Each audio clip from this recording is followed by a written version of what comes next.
A Harvard study said that 85% of your success comes from your communication skills, not your grades, not your IQ, just the way you talk.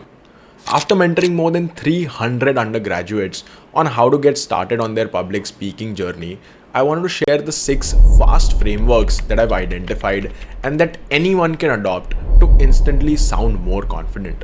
So without further ado, let's get into the video. The first aspect I wanted to touch upon, and I know it is everyone's first weakness, is confidence. It is absolutely fundamental to getting better at speech.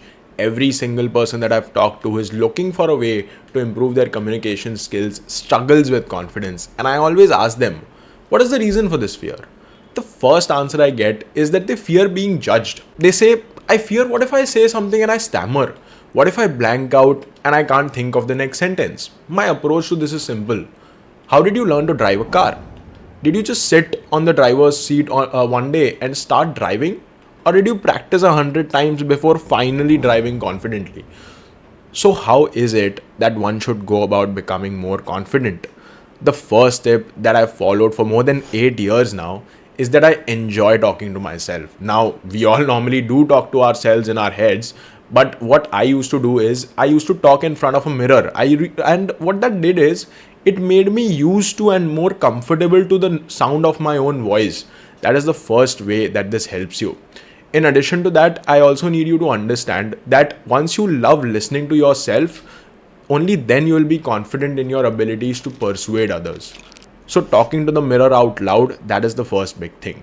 Many people know this hack, but not many follow it. What should be different about us? I need you to follow it. But on what topics? Here is where I want to bring in the concept of an extempore. So what exactly is an extempore?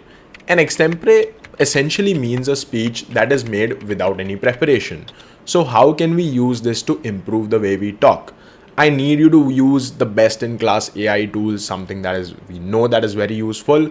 Ask ChatGPT to give you any random topic. Let's say it gives you a topic, should social media be age restricted? Now take a minute, jot down your points, give yourself a 2-minute timer where you speak with no one else in the room. I need you to do this exercise only once for the next 3 weeks, and for seeing the impact, just record your first and the last speech. I can almost guarantee you that if you take out just 10 minutes a day, the difference in output between these two speeches is going to be astronomical. The key here is that we have to be consistent. Only 10 minutes a day, that's all I'm asking for. That's the first thing. So what is going to happen after these 3 weeks is that once you have built the confidence that you can talk about anything under the sun given very little time to think, you will definitely be able to talk about things that matter to you.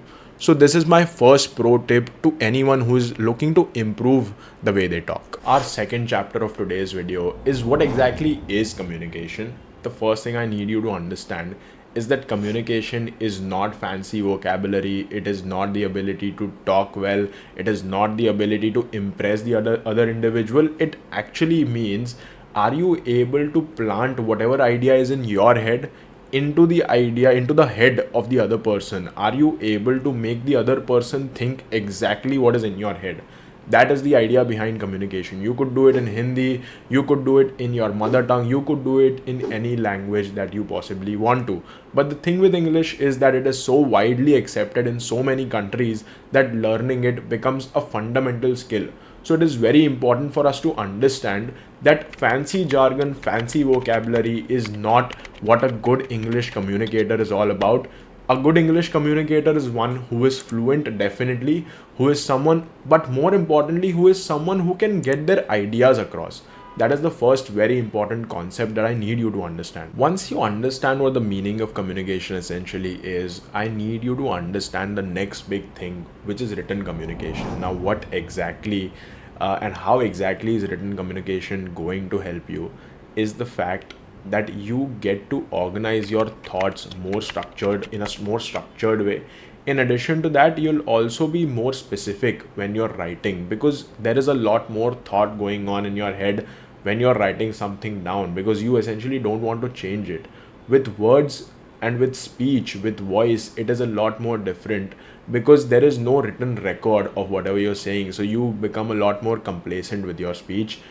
I don't want you to do that. I need you to be absolutely flawless in your written communication first, which is going to be absolutely transferable in order to transform your verbal communication as well. So that is something that we are going to understand. How do we understand, or how do we improve our written communication? The next big thing I want to share is that how do you go about improving your written communication? One simple thing that I've been religiously following for the last 6 months is the fact that I write down all my thoughts, all my major thoughts in my notes app.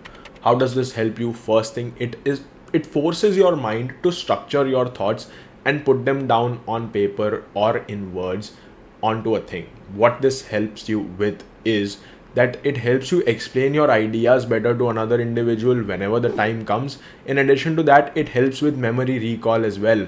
Now, if someone asks me what was that one thought that I had 2 months ago, I would have a directory of that. So I need you to do this. You could use Trello, you could use Notion for this, you could use your WhatsApp chat for all you know, but you should be doing this.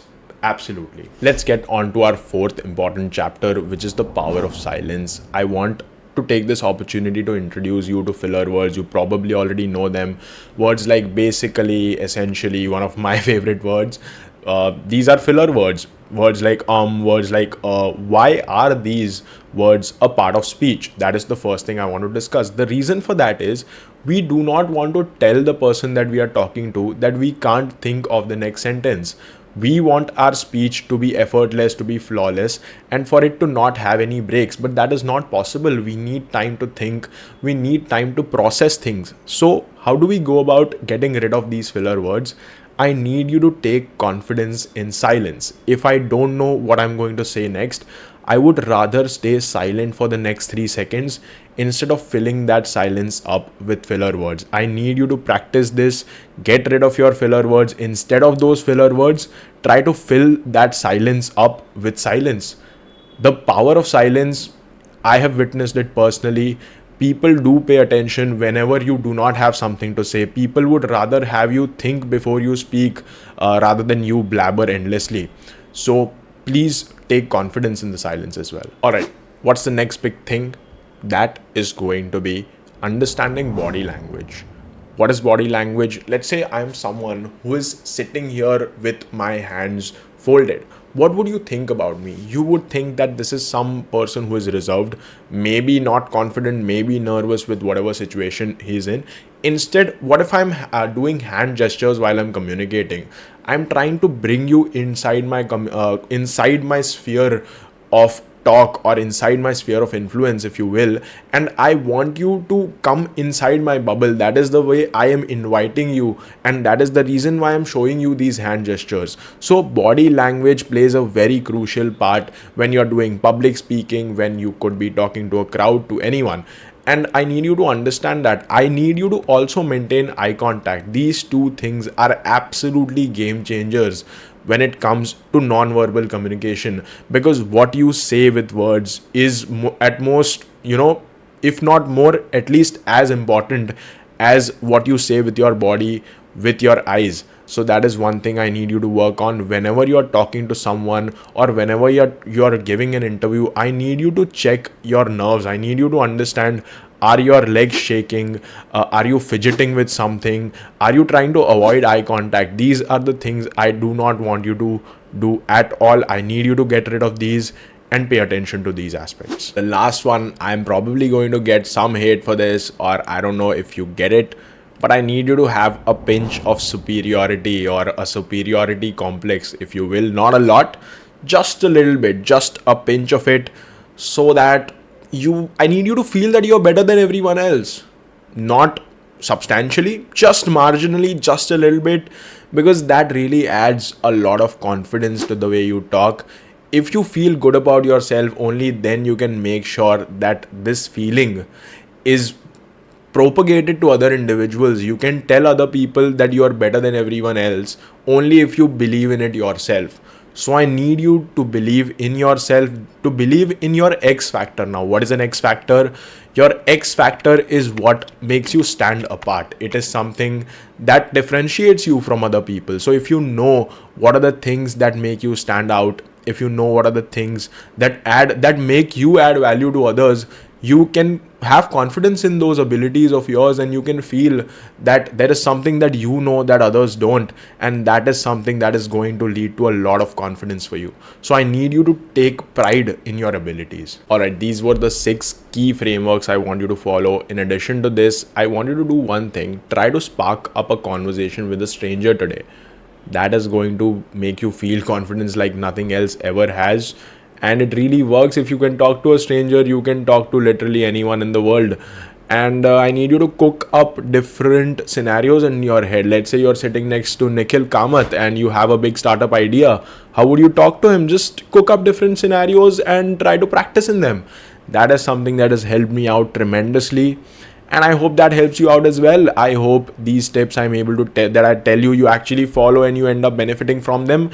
And do let me know down in the comments below what else I can talk about, what else I can do to add value to my community, our community.